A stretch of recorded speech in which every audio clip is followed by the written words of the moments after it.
The coast close to Eastbourne in the south of England is known for its chalk cliffs that rise high above the sea. Hiking enthusiast and photographer Quintin Lake came past here too. For his long-term project titled The Perimeter, he walked right around the coast of Britain, taking photos along the way. My rules were no transport, or so the harbours I would walk around. I wouldn't take any boats, and I mostly slept in a tent. And I'm self-sufficient for 5 days at a time, so power for the camera and 5 days of food and 5 days of fuel, and every fifth day I would try and get a bed somewhere to charge everything up. In April 2015, Quintin set off from London. He started by walking to the Thames estuary and then along the British coast, clockwise through England, Wales and Scotland. Over the course of 5 years, the award-winning landscape and architecture photographer walked around the island in sections that usually took him 2 to 9 weeks to complete. It was his most elaborate project to date. Come rain or shine, Quintin Lake had to put up with nature's caprices, no matter what season of the year it was.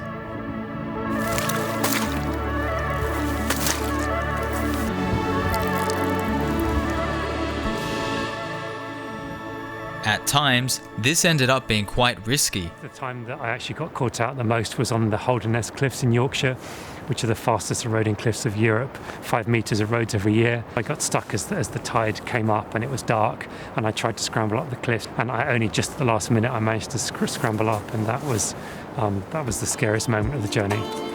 Surrounded by nature, Quintin Lake was on his own for most of the journey along the coast.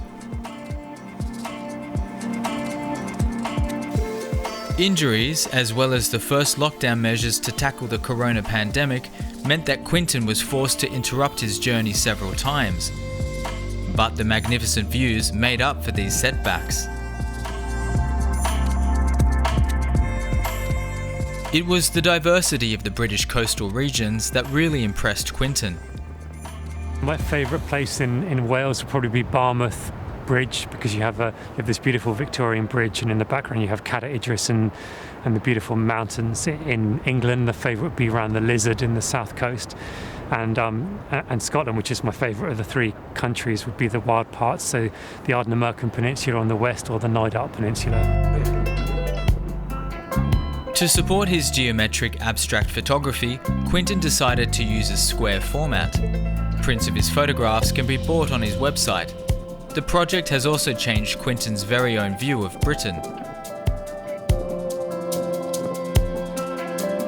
I see Britain as definitely 3 countries, but even within those 3 countries I see it as a group of people who love and know their own individual patch and how they see it, and then overall I see it as a much wilder country. After a total of around 11,000 kilometres, and after having walked for 454 days, Quintin Lake finally got back to his starting point, London St Paul's Cathedral. Coming into London itself to meet my family and my friends, it felt fantastic. I did get to know myself better, especially physically. I learned when something hurt, whether it mattered or it didn't matter so much. I learned that when I needed to have some human contact, but I really learned that being alone in nature makes me truly happy. The adventures Quintin encountered along his journey around the coast of Britain will now be compiled in a book. And Quintin is already ready for his next photography journey, perhaps this time around the coast of Ireland.